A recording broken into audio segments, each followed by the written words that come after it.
Você sabia que o Vasco da Gama é o time do coração do Sujeito 17 do jogo Assassin's Creed?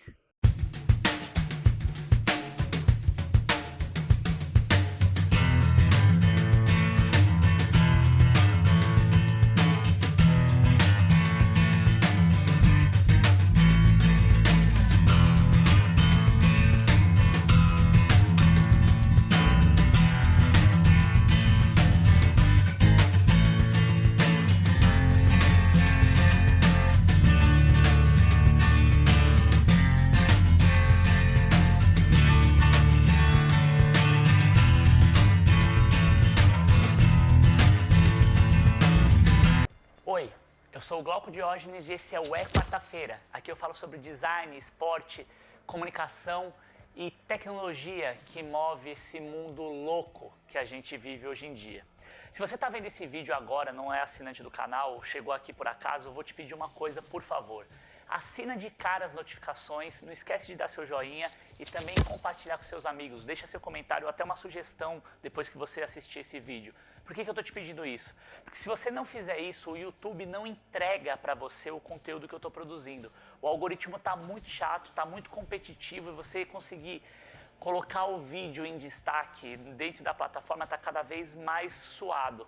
Então é muito importante que você compartilhe, que você já dê seu like de cara para você não esquecer até você terminar de assistir o vídeo, beleza? Conto com a sua ajuda nesse sentido para produzir mais conteúdo para você. Valeu!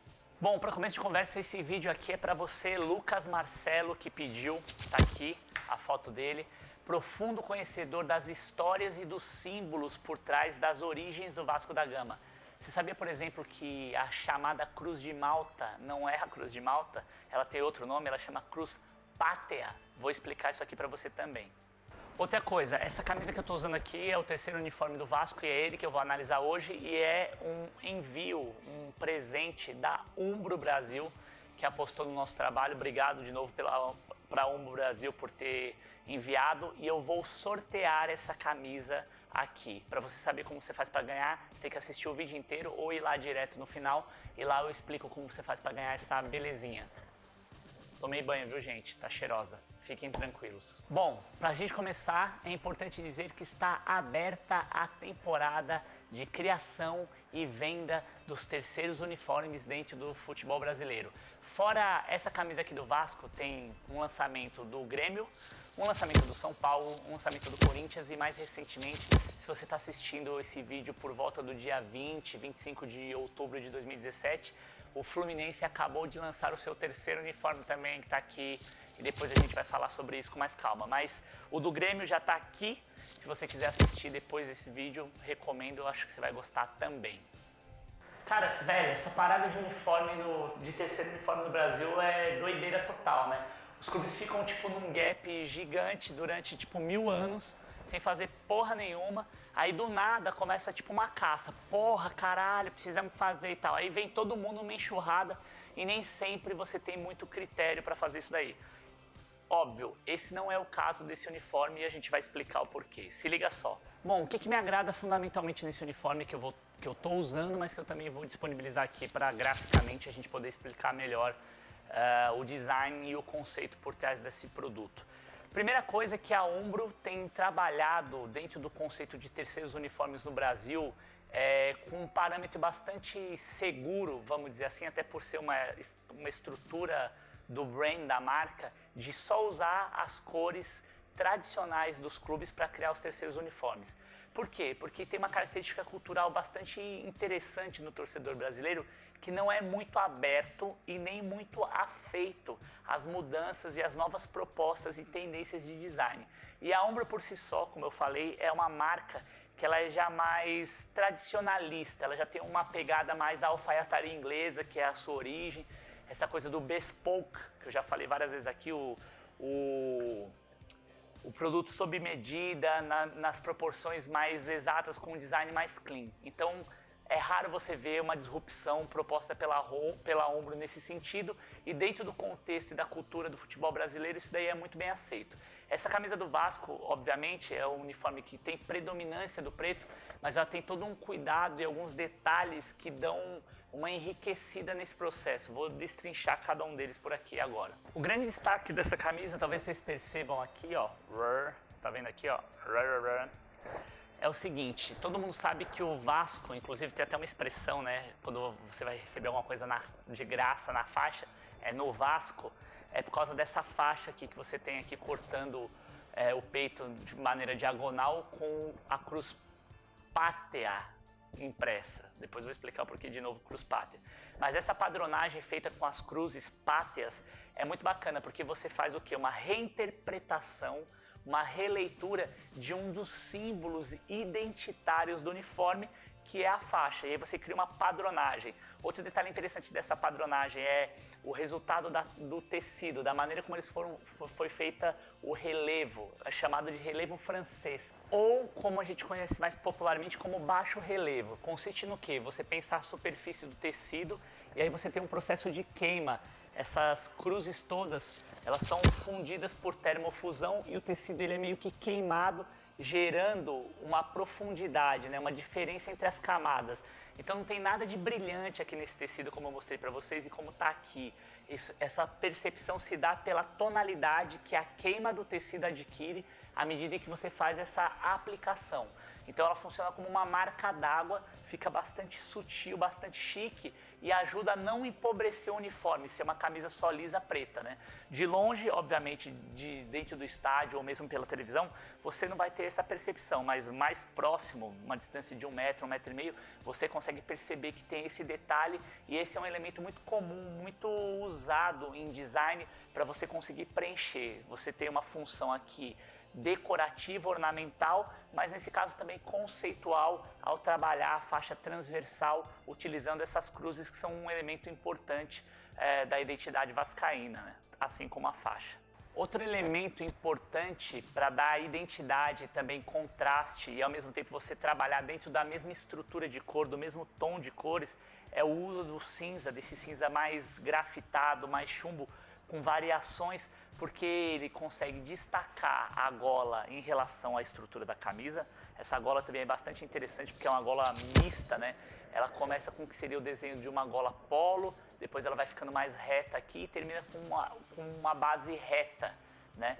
Muito bacana e muito interessante também no sentido de fixar a camisa nessa parte aqui do pescoço. Você vê que ela não fica esgarçada, ela se encaixa, não sufoca o jogador, dá a respirabilidade necessária para esse tipo de modelo, embora ela seja mais t-shirt, mais ajustada, mas ela não fica sambando, esgarçada, né? Você consegue estruturar a camisa e dar estabilidade, isso também tem muito de recurso de alfaiataria por detrás do pensamento da modelagem da estrutura da camisa, então é um golaço. Outro detalhe que eu fiquei até com uma invejinha branca, eu gostei muito, é a homenagem, né? Assim como o uniforme número 1 branco do Vasco, que todo mundo já conhece, o uniforme número 2 também que está aqui, esse terceiro uniforme rende homenagem a São Januário, o mítico estádio vascaíno, que esse ano completa 90 anos.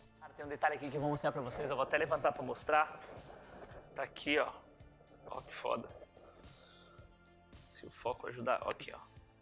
Tô meio pansudito, mas é esse badge dos 90 anos da história do estádio de São Januário, que tem uma fachada belíssima, remonta do início do século passado, né, quase 100 anos, quase centenário, e é protegido pela Prefeitura do Rio de Janeiro. Tem outros detalhes bem interessantes em relação à construção arquitetônica do estádio do Vasco que vale a pena ser destacados. Dá só uma olhada. O projeto arquitetônico da fachada, né, do estádio de São Januário foi feito por um arquiteto super famoso do início do século passado chamado Ricardo Severo da Fonseca e Costa. Esse caboclo aqui, português, nascido em 1869 e falecido em 1940. E a execução foi feita por uma firma dinamarquesa, a Christian Nielsen, que é uma empresa que existe até hoje, se eu não me engano. Esse estilo de arquitetura tem o nome de neocolonial, né? Tem muito da influência, obviamente, por ser um time de colônia e também das raízes intrínsecas entre Portugal e Brasil, né? As raízes luso-portuguesas estão preservadas e fazem parte da identidade do Vasco da Gama, como não poderia ser diferente, o seu estádio também reflete isso. Essa é uma história até também já bastante conhecida. Outro detalhe interessante e importante da relação do Vasco com o design visual e também com as suas raízes portuguesas tem a ver com alguns detalhes da fachada e também de áreas internas que tem grafismos e esses desenhos muito clássicos que inclusive o Vasco já utilizou em outros uniformes, dos azulejos desenhados pelo desenhista, pintor, escultor, ilustrador Jorge Colasso, que também morreu no século passado. O cara era de 1869 e morreu em 1942. Mas voltando à camisa, aqui na parte frontal, eu gosto muito da proporcionalidade que foi dada para a Cruz Pátria, não é Cruz de Malta, Cruz Pátria, e a relação que ele tem com o logotipo da fornecedora. O único detalhe que talvez eu suprimiria seria ocultar o nome Umbro aqui embaixo, porque esse símbolo aqui, o Double Diamond da marca, já é um símbolo que está no inconsciente coletivo de todo mundo. Porém, esse conjunto sofreu uma alteração recente e talvez para pregnar esse novo momento, principalmente para as gerações mais jovens, eles tenham optado por fazer essa aplicação. Eu acho a aplicação mista um pouco demasiada, mas enfim, também não está de todo ruim porque ela fica alinhada por um topo aqui imaginário, de uma linha imaginária, entre os topos da cruz e do diamante e da base da letra com a base da cruz. É uma forma de você equilibrar. Eu, de novo, teria usado só o símbolo, neste caso, especificamente. Na parte de trás da camisa que está aqui, você tem a reprodução do badge, né, desse selo, desse símbolo, dessa ilustração de São Januário, e aí repetido o nome Umbro. Então, por isso que eu justifico o fato de só utilizar aqui na frente o Umbro com o símbolo, porque atrás eles já estão replicando essa tipografia nova para poder marcar, então fica meio redundante demais. A aplicação está até proporcional, está até bacana, ficaria perfeito se tivesse só o Umbro atrás e o símbolo na frente, mas whatever, eles fizeram assim, é assim que tá. Eu estou dando aqui a minha opinião de como eu solucionaria essa questão. A tipografia, né, o desenho da fonte utilizada nos números e na grafia dos jogadores também é muito feliz, porque ao mesmo tempo que ela tem uma pegada mais retrô, um desenho mais antigo, ela tem algumas soluções mais sofisticadas, mais clean, principalmente no alongamento e na espessura da fonte. Com isso você consegue ter muita legibilidade, né? O contraste também, que foi muito feliz, o contraste também que teve muita felicidade foi o de utilizar a cor cinza, o prateado, que faz parte aqui nesse tom da gola, também em relação aos números. Por quê? Com isso você não precisa de um alto contraste enorme entre a informação que você precisa ter ali, que é obrigatória, que é o nome do jogador e o número, mas você também deixa mais harmônico e homogêneo essa relação entre os contrastes das cores. A mesma coisa seria feita aqui no caso do patrocinador master, que está aqui. Só que os patrocinadores, dentro desse conceito que a marca de fornecedores, que a fornecedora de materiais esportivos está utilizando, e já fez isso também no Grêmio, eles têm mantido as marcas de apoio em branco e essas outras marcas e informações complementares nas cores que fazem parte do projeto visual.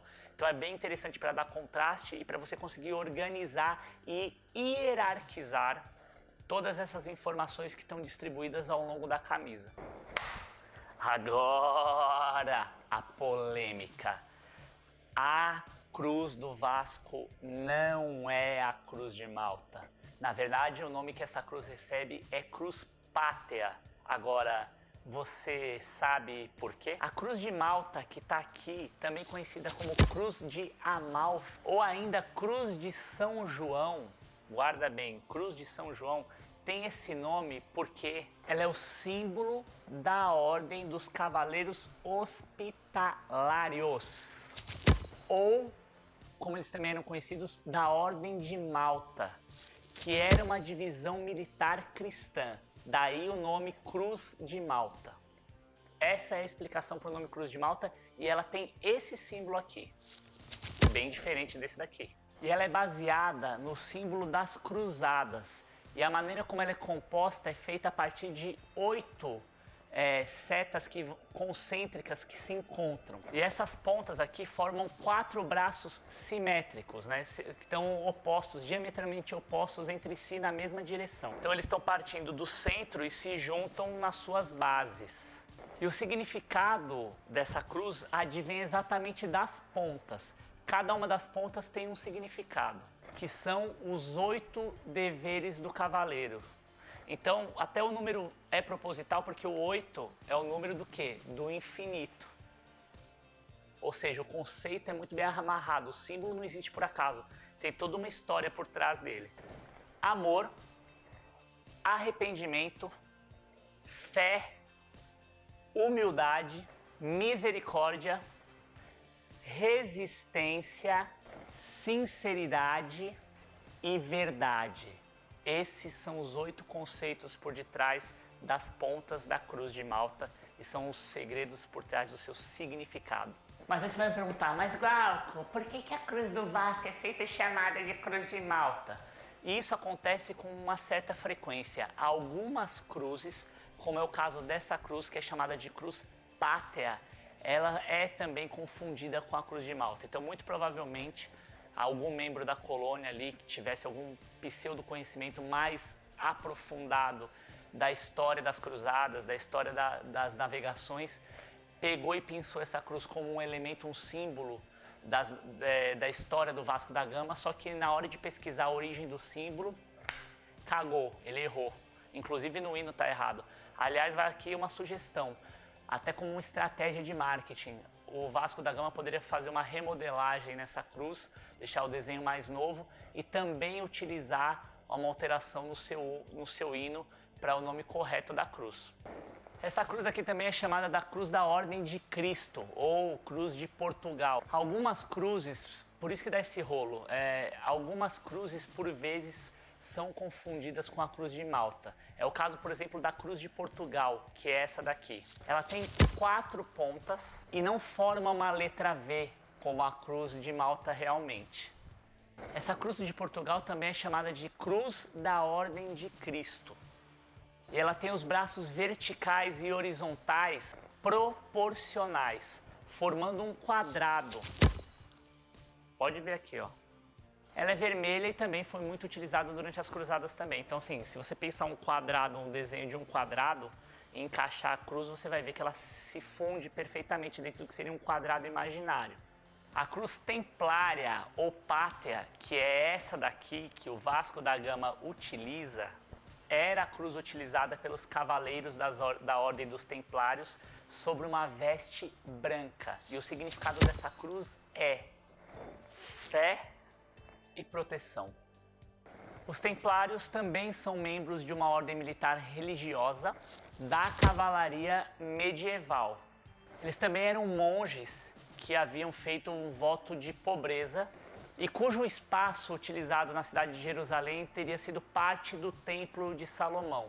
Não esse que a gente tem aqui, né? O Templo de Salomão verdadeiro.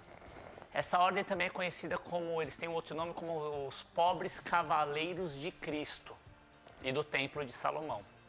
Ou simplesmente a Ordem dos Templários, com certeza você já ouviu falar deles, são super reconhecidos, né, pelas suas habilidades e viraram até tema de game super famoso que é o Assassin's Creed, que aliás é um puta jogo, gostaria de ter tempo de jogar mais. A origem da ordem, essa coisa dela ser uma ordem militar, e ela tem o propósito de proteção aos primeiros cristãos que eram perseguidos. E eles foram criados na época das cruzadas, que eram expedições religiosas com o objetivo de conquistar os territórios europeus e fazer valer a imposição das crenças e das religiões. Enfim, não vou entrar nessa seara que não é minha especialidade, mas se você procurar aí por cruzadas, com certeza você vai conseguir obter conteúdo muito mais profundo a respeito disso. Mas, enfim, a origem desses caras é essa. Aí mais uma pergunta, mas Glauco, por que essa cruz se chama cruz pátria? As cruzes pátrias, não existe só essa cruz pátria, mas as cruzes pátrias, elas são caracterizadas por ter esse espaço aqui, ó, interno côncavo, né? Ter essa concavidade, essa reentrância mais orgânica no seu desenho, essa parte aqui e que está aqui.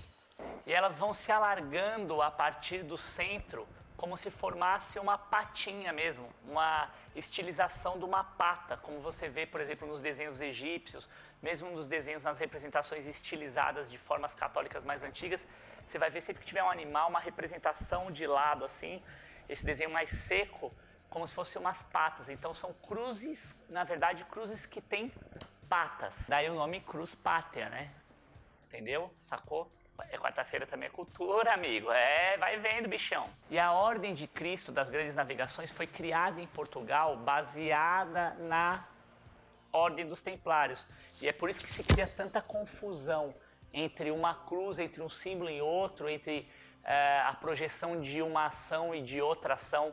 Então só os historiadores e os estudiosos religiosos conseguem distinguir. E no caso do Vasco da Gama, que tem todo esse simbolismo, todo esse significado na sua criação, na sua fundação, acabou dando uma escorregada. A coisa ficou e se popularizou, mas muita gente sabe que essa cruz aqui não é a cruz de Malta. Eu acho que o Vasco deveria chamar um designer para corrigir essa história toda junto com um historiador, criar um storytelling ali, fazer um monte de uniforme, produtos, hein? O que vocês acham?